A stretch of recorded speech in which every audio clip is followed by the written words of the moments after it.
Jambo na karibu katika taarifa zetu za habari ya asubuhi ya leo tarehe 26 mwezi wa 4 mwaka 2026. Ndugu mpendwa msikilizaji na mtazamaji, kupitia channel yetu ya YouTube hii Congo Post News tunaendelea kuwekea habari mbalimbali kutoka nchini Jamhuri ya Kidemokrasia ya Kongo, na katika taarifa yetu ya habari tutaongelea matukio kutoka mashariki mwa DRC, na vile kwenye mwisho wa habari tutakuunga moja kwa moja na habari za kimataifa. Basi endelea kubaki nasi katika taarifa yetu ya habari ya asubuhi ya leo mwanzo hadi mwisho. Sauti yetu, habari zako.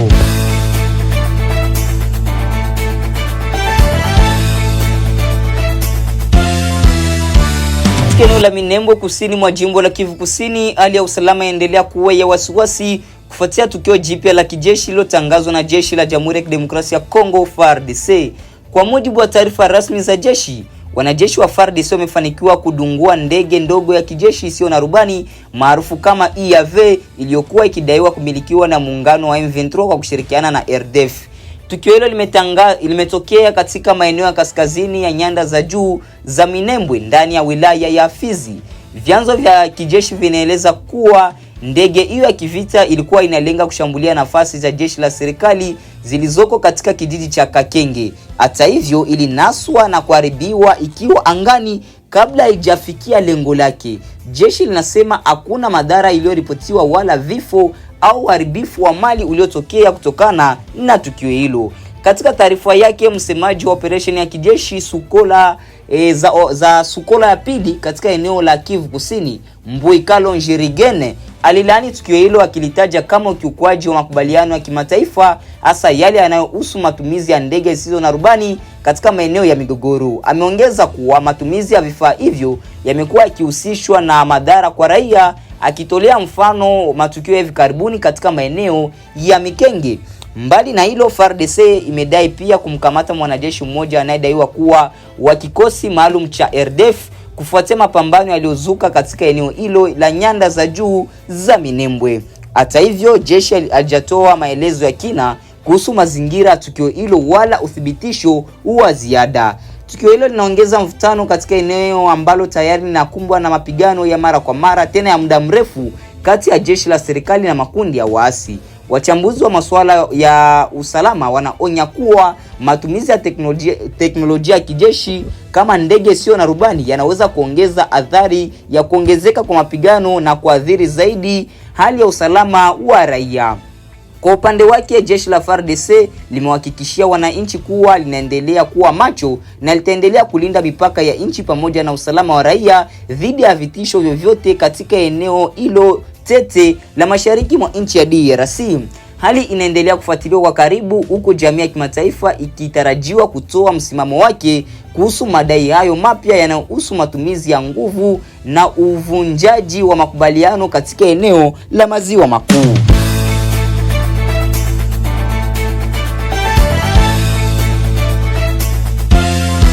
Katika mashariki mwa Jamhuri ya Kidemokrasia ya Kongo, maendeleo mapya yanaripotiwa kuhusu kundi la wapiganaji wa zamani wanaojulikana kama FDLR ambao wamekusanywa katika eneo la Mubambiro karibu na mji wa Goma wakisubiri kurejeshwa nchini Rwanda. Kwa mujibu wa vyanzo vya ndani na mashirika ya usalama, wapiganaji hao wa zamani wamewekwa pamoja katika eneo hilo kama sehemu ya mchakato wa kuwaondoa rasmi katika ardhi ya Kongo. Hatua hii inaelezwa kuwa ni sehemu ya juhudi za muda mrefu za kuleta utulivu katika ukanda wa maziwa makuu ambao kwa miaka mingi umekuwa ukikumbwa na migogoro ya silaha inayohusishwa na makundi ya waasi mbalimbali katika eneo la mashariki mwa DRC. Vyanzo vinaeleza kuwa zoezi hilo lilifanyika chini ya uangalizi wa mamlaka za Kongo kwa kushirikiana na wadau wa kimataifa wakiwemo wataalamu wa usalama na mashirika ya kikanda. Lengo kuu ni kuhakikisha kuwa wapiganaji hao wanarejeshwa kwa njia salama na ya heshima, huku wakihimizwa kuachana kabisa na shughuli za kivita. Kundi la FDLR linajulikana kuwa na historia ndefu na tata katika eneo hili, likihusishwa na matukio ya ukosefu wa usalama hasa katika jimbo la Kivu Kaskazini na Kivu Kusini.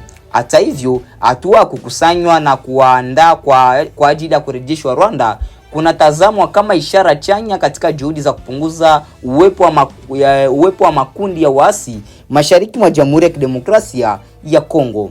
Hata hivyo, wachambuzi wa siasa za eneo hilo wanaonya kuwa mafanikio ya mchakato huu yatategemea kwa kiasi kikubwa namna ambavyo wapiganaji hao watapokelewa na kuunganishwa upya katika jamii zao nchini Rwanda.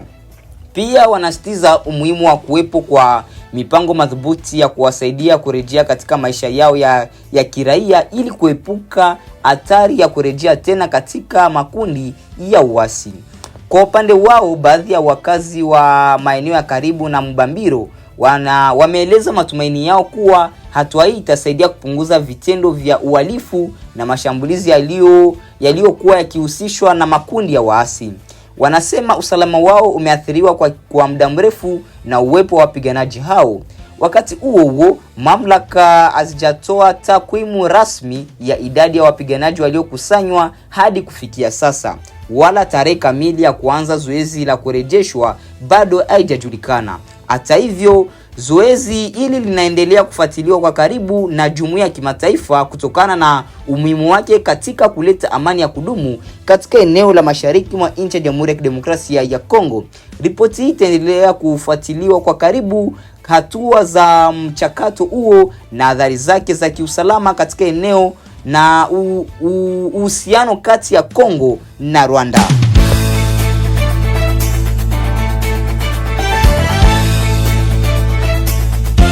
Katika eneo la Walikale mashariki mwa Jamhuri ya Kidemokrasia ya Kongo, wakazi wa eneo la Kisimba wanakabiliwa na hali ngumu ya maisha kufuatia kuongezeka kwa vizuizi haramu barabarani na ushuru usio halali unaodaiwa kutozwa na makundi ya wanamgambo wanaojulikana kama Wazalendo.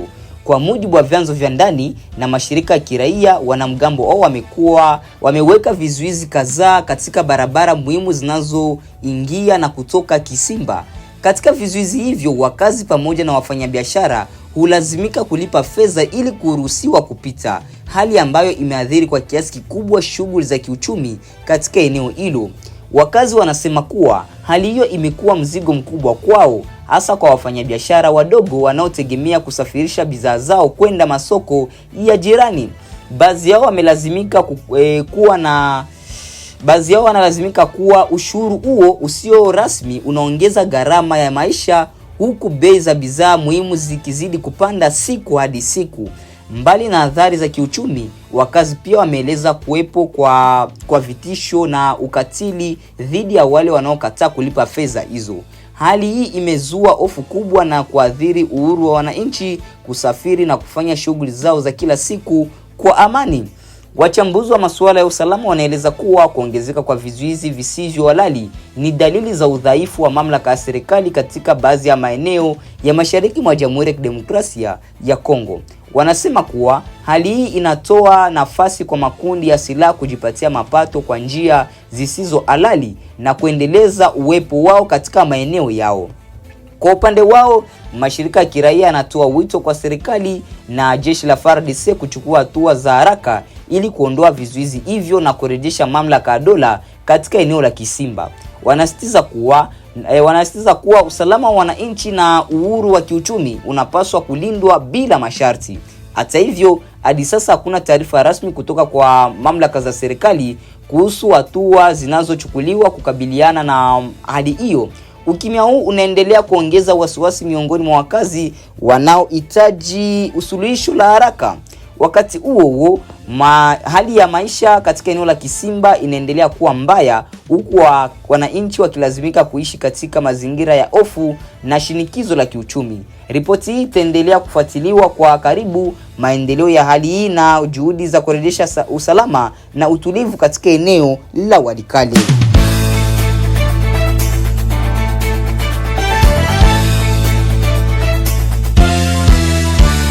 Katika maendeleo mapya ya kisiasa katika Jamhuri ya Kidemokrasia ya Kongo, vyanzo vya kuaminika vinaripoti kuwa gavana pamoja na makamu wa gavana wa jimbo la Kivu Kusini wameitwa kurejea mjini Kinshasa kwa maagizo ya uongozi wa juu wa nchi. Hatua hii inakuja katika wakati nyeti ambapo bunge la jimbo hilo lilikuwa likijiandaa kumhoji mkuu wa serikali ya mkoa huo. Mahojiano hayo yalikuwa sehemu ya mchakato wa kuchunguza hoja ya kutokuwa na imani iliyowasilishwa na baadhi ya wabunge wa jimbo dhidi ya gavana huyo. Kwa mujibu wa taarifa hizo, Hatua ya kuitwa kwa viongozi hao wawili inaibua maswali mengi miongoni mwa wananchi na wadau wa kisiasa. Wengi wanajiuliza iwapo uamuzi huo unalenga kupunguza mvutano wa kisiasa unaoendelea katika jimbo hilo, au kama ni mkakati wa kuzuia mchakato wa kidemokrasia uliokuwa unaendelea katika bunge la jimbo. Wachambuzi wa masuala ya kisiasa wanasema kuwa hali inaonyesha mvutano uliopo kati ya mamlaka ya kitaifa na yale ya ngazi ya mkoa. Kwa mujibu wao, kuitwa kwa gavana kabla ya kufanyika kwa usaili huo unaweza kutafsiriwa kama kuingiliwa kwa mchakato wa uwajibikaji wa viongozi katika ngazi ya mkoa. Hata hivyo, hadi sasa serikali kuu haijatoa tamko rasmi kueleza sababu za uamuzi huo. Ukimya huu umeacha nafasi kwa tafsiri mbalimbali, huku baadhi wakihofia kuwa hali hiyo inaweza kuathiri utendaji wa taasisi za kidemokrasia katika eneo hilo.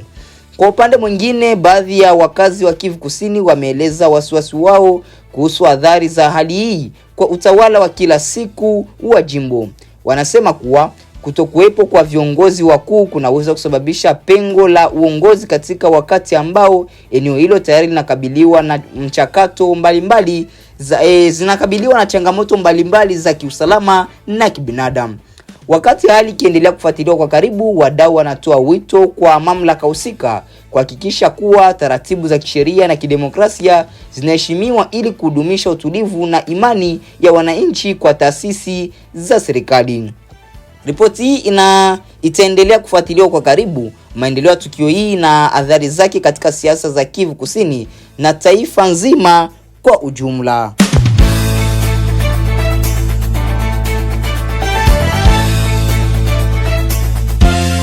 Baada ya kusikiliza taarifa zetu za habari kutoka nchini Jamhuri ya Kidemokrasia ya Kongo, basi acha nikuunge moja kwa moja na habari za kimataifa toka pembe zote za dunia. Karibu.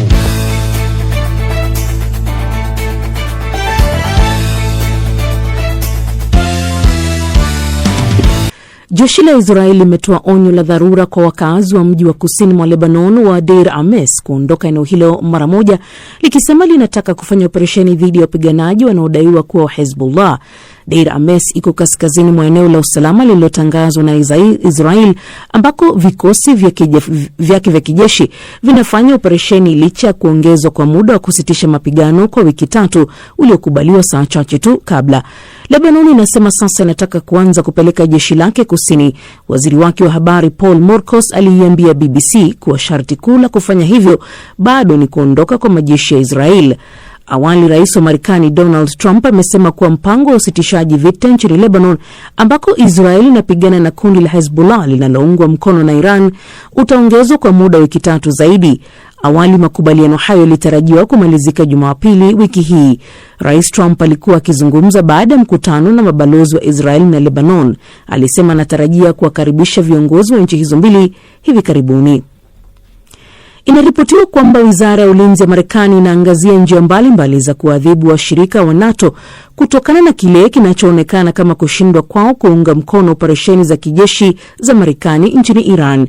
Afisa mmoja wa Marekani aliambia shirika la Reuters kuwa barua pepe ya ndani ilionyesha kukerwa na kusita kwa baadhi ya washirika kuruhusu matumizi ya vituo vya kijeshi na haki za kupita anga lao. Miongoni mwa hatua zinazoweza kuchukuliwa ni kushinikiza kusimamishwa kwa wanachama wa taifa la Uhispania katika NATO na kupitia upya utambuzi wa umiliki wa Uingereza juu ya visiwa vya Falkland. Alipoulizwa kutoa maoni, afisa wa NATO alisema mkataba wa kuanzishwa kwa umoja huo haukutoa utaratibu wa kusimamisha au kufukuza mwanachama. Waziri Mkuu wa Hispania Pedro Sanchez alisema hatutegemei barua pepe kufanya maamuzi na kwamba ushirikiano wa nchi yake na washirika utaendelea kuwa ndani ya mfumo wa sheria za kimataifa. Chama cha ACT Wazalendo kimesisitiza kuwa kimeendelea kuikataa tume ya Chande, kikidai tangu mwanzo kuwa ilikosa uhuru na ilianzishwa kama njia ya kuwalinda wahusika badala ya kutoa haki. Chama hicho kimesema ripoti hiyo imefufua majeraha mapya na kuongeza maumivu kwa Watanzania kufuatia matukio ya tarehe 29 Oktoba mwaka 2025 na athari zake. Nasteha Mohamed anaeleza zaidi.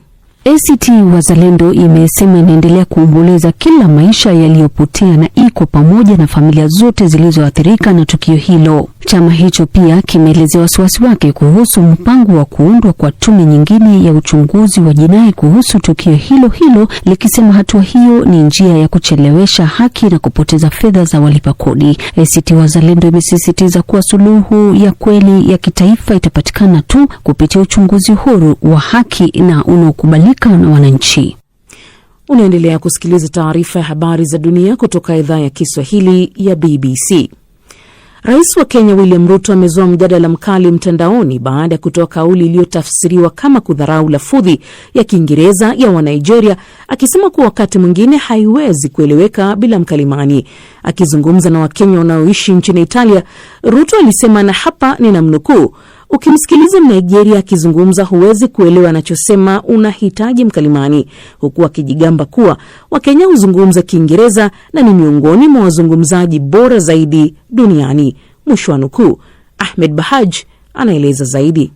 Kauli hiyo ilizua ukosoaji mkali kutoka kwa Nigeria na Waafrika wengine mtandaoni waliomshutumu kwa kuidhalilisha nchi nyingine ya Afrika. Kama nchi zilizokuwa chini ya ukoloni wa Uingereza, Kenya na Nigeria zote zinatumia Kiingereza kama lugha rasmi, lakini kila moja imekuza lahaja yake ya kipekee yenye utofauti wa matamshi. Tofauti hizi zinachangiwa na lugha za asili. Hata hivyo, katika hotuba hiyo kwa wanaoishi ughaibuni, Ruto alisisitiza kuwa mfumo wa elimu wa Kenya unazalisha umahiri mzuri wa Kiingereza, akidai kuwa mara nyingi ni vigumu kuwaelewa wa Nigeria wanapozungumza lugha hiyo, kauli iliyozua vicheko miongoni mwa hadhira.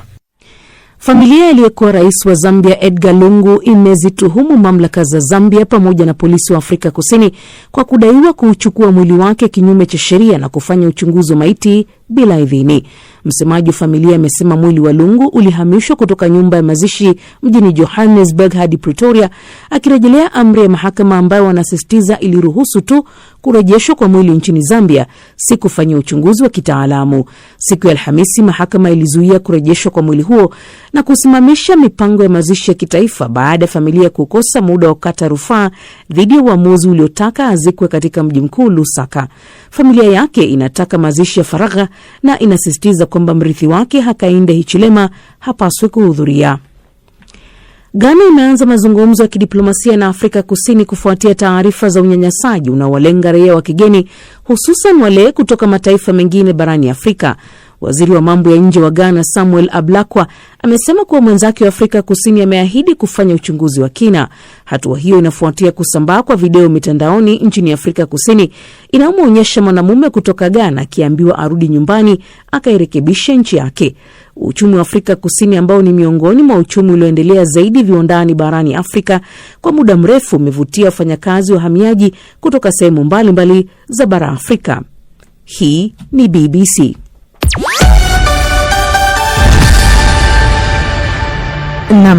Taarifa ya habari za ulimwengu imesomwa na Leila Mohammed. Matangazo haya yanasikika pia kupitia ukurasa wetu wa Facebook na YouTube BBC News Swahili.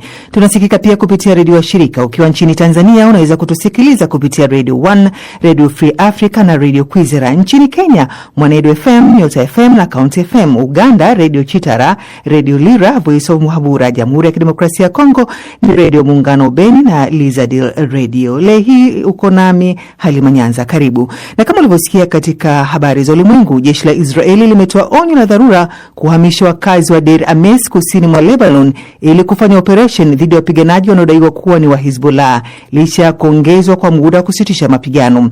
Awali, rais wa Marekani Donald Trump alisema kuwa mpango wa usitishaji vita nchini Lebanon, ambako Israeli inapigana na kundi la Hezbollah unaoungwa mkono na Iran, utaongezwa kwa muda wa wiki 3 zaidi. Elizabeth Kazibure na taarifa zaidi.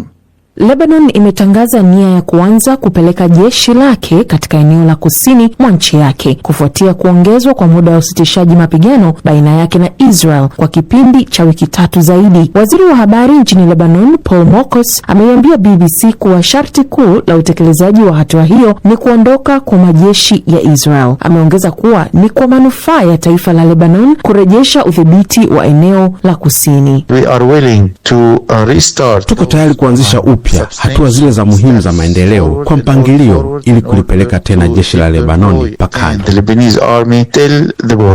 Israel inasisitiza kuwa inahitaji kuendelea kuwepo katika eneo hilo ili kuzuia kundi la Hezbollah linaloungwa mkono na Iran kurusha makombora kuvuka mpaka. Akitangaza kuongezwa kwa muda wa makubaliano ya kusitisha mapigano, Rais Donald Trump amesema anatarajia kuwakaribisha hivi karibuni viongozi wa Israel na Lebanon. Ndiyo, hilo ni jambo la ajabu sana. Vilevile kuna uwezekano mkubwa kwamba viongozi hao watakuja hapa kipindi hicho. Nadhani watakapofika, huu utakuwa mkutano wa kihistoria kwa namna ya pekee. Hawajawahi kukutana awali. Tafakari hilo. Kwa hakika hili linapaswa kuwa jambo rahisi kutekelezwa. Rais Trump ametangaza kuwa usitishaji wa mapigano nchini Lebanon, ambako Israel inapambana na kundi la Hezbollah linaloungwa mkono na Iran, utaongezwa kwa muda wa wiki 3 zaidi. Taarifa hiyo imetolewa kufuatia duru ya pili ya mazungumzo yaliyofanyika Washington kati ya maafisa wa ngazi za juu wa Lebanon na Israel. Rais Trump pia amesema kuwa mazungumzo hayo yamekwenda vizuri sana, kama alivyobainisha kupitia mitandao ya kijamii.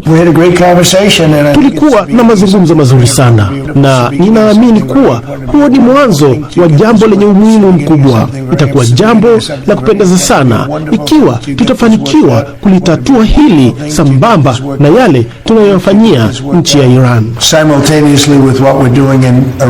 Na akaongeza kuwa yanaweza kufungua njia kwa mazungumzo ya moja kwa moja kati ya waziri mkuu wa Israel Benjamin Netanyahu na rais wa Lebanon wakati fulani katika kipindi hiki cha nyongeza ya usitishaji mapigano katika muda wa wiki 3 zijazo. Aidha, amesema kuwa Marekani ina nia ya kushirikiana na Lebanon, ingawa hakufafanua hasa ni kwa namna gani. Rais Trump ameongeza kusema kwamba Israel na Lebanon zina tatizo la pamoja, na kwa mtazamo wake tatizo hilo ni Hezbollah. Elizabeth Kazibure, Dira ya Dunia, BBC.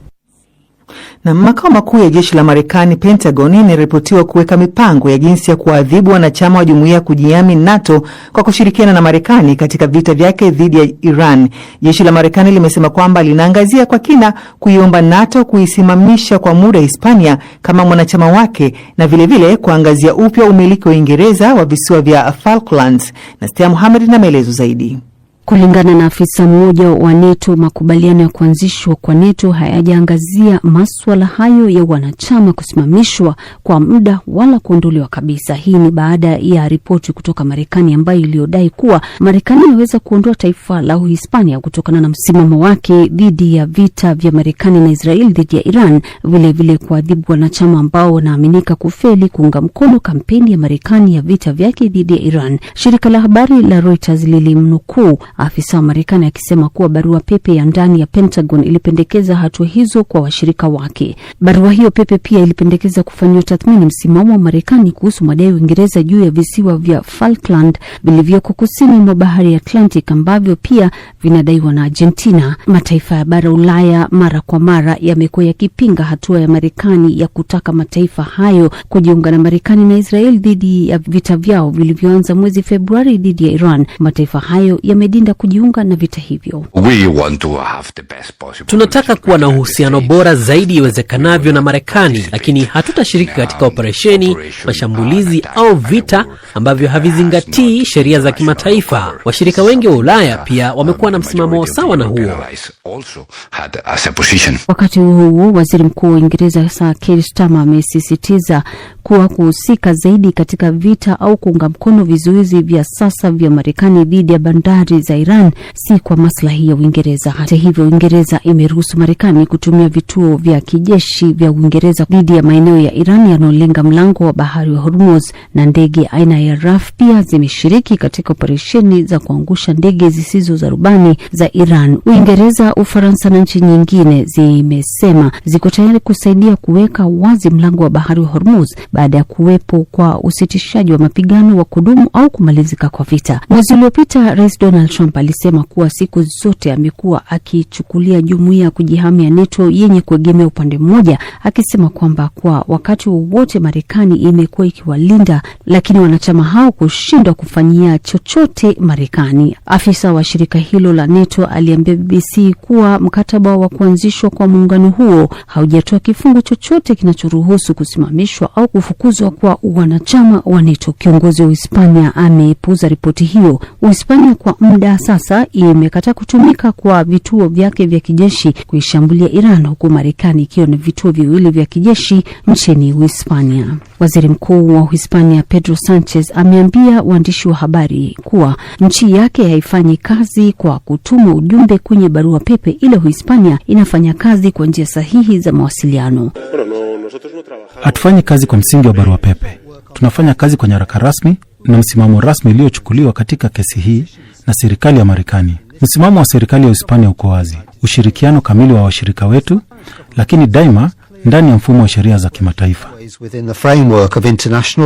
Waziri Mkuu wa Hispania Pedro Sanchez mapema mwezi Machi alitoa majibu makali dhidi ya tishio la Rais wa Marekani Donald Trump la kusitisha biashara na Uhispania kutokana na Uhispania kukataa kuunga mkono azma ya Marekani katika vita vyake dhidi ya Iran, akisema kwamba hatua hiyo ya Rais Trump ni kuvunja kwa sheria za kimataifa.